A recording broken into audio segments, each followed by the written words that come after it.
ये बोलता है what does equation of continuity से?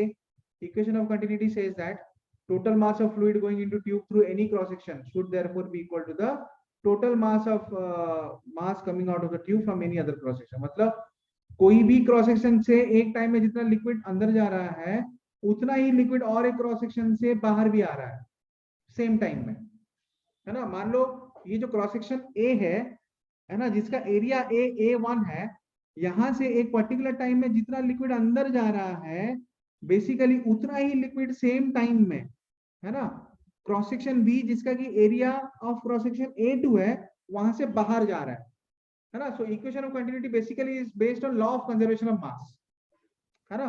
अगर स्टेडी फ्लो हो रहा है लिक्विड का तो एक पर्टिकुलर क्रॉस सेक्शनल एरिया से एक पर्टिकुलर टाइम में जितना लिक्विड अंदर जा रहा है ना, कोई दूसरे particular area of cross section से उतने ही टाइम में उतना ही वॉल्यूम का लिक्विड बाहर जा रहा है या फिर उतना ही मास लिक्विड का बाहर जा रहा है, ठीक है ना।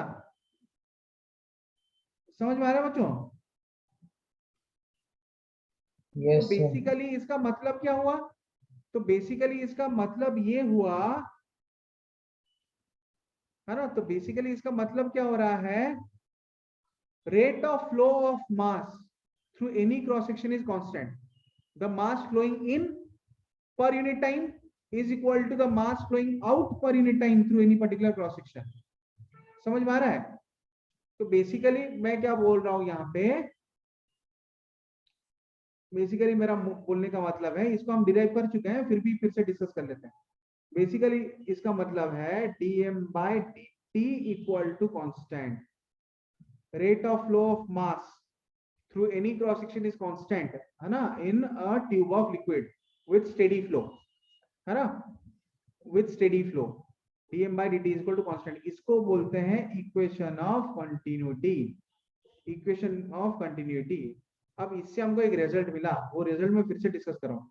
dm by dt को मैं ऐसे भी लिख सकता हूँ, dm is equal to density into volume rho dv by dt equal to constant, है ना।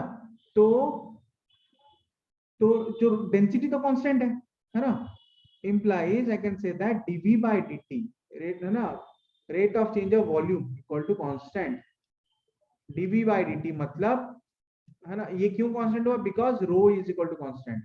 तो एक कांस्टेंट से कांस्टेंट डिवाइड करें तो और एक कांस्टेंट आएगा, है ना। राइट हैंड साइड में कांस्टेंट है, उसमें रो अगर डिवाइड कर लोगे, rho is density of liquid which is a constant, तो आ जाएगा कांस्टेंट। मतलब rate of change of volume is also constant through any particular cross section, ठीक है ना।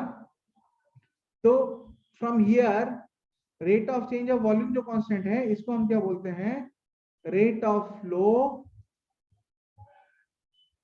रेट, है ना, rate of change of volume को हम बोलते हैं रेट ऑफ फ्लो, है ना, equal to constant for steady flow, rate of flow equal to constant for steady flow, है ना। तो इसमें हमको एक और रिजल्ट मिलेगा यहाँ पे, वो रिजल्ट हमें क्या मिलेगा यहाँ पे, दैट इज जब मैं बोल रहा हूँ dv by dt is equal to constant, जब मैं बोल रहा हूँ dv by dt is equal to constant, इसका मतलब है ना, dv मतलब volume, rate of change of volume, volume is equal to area into length, implies I can say that that is equal to a dx by dt is equal to constant, है ना, implies area into velocity is equal to constant, है ना, where v is velocity of fluid, where v is velocity of fluid।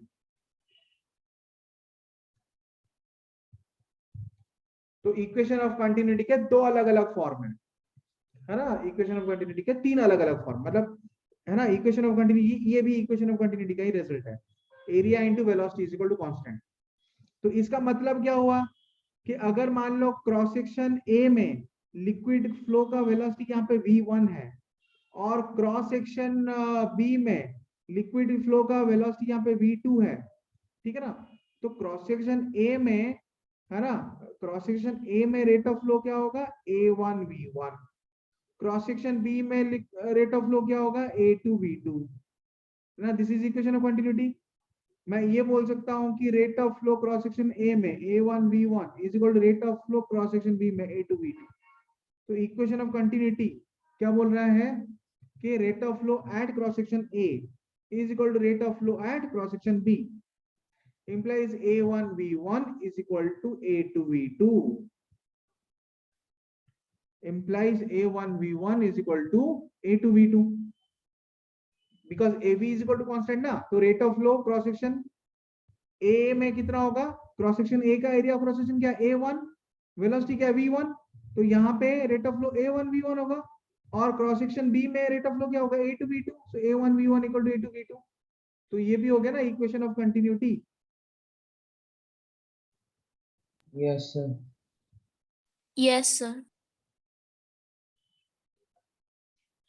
Equation of continuity समझ में आ गया बच्चों? Yes, sir. Yes, sir. ठीक Yes, है ना? तो कल जो है इक्वेशन ऑफ कंटिन्यूटी के ऊपर बेस करके जो बर्नौली प्रिंसिपल है ना, इक्वेशन ऑफ कंटिन्यूटी के एक प्रॉब्लम करेंगे, उसके बाद जो बर्नौली प्रिंसिपल है, बर्नौली इक्वेशन है ना, उसके बारे में डिस्कस करेंगे कल। Is it clear? Yes, sir. sir.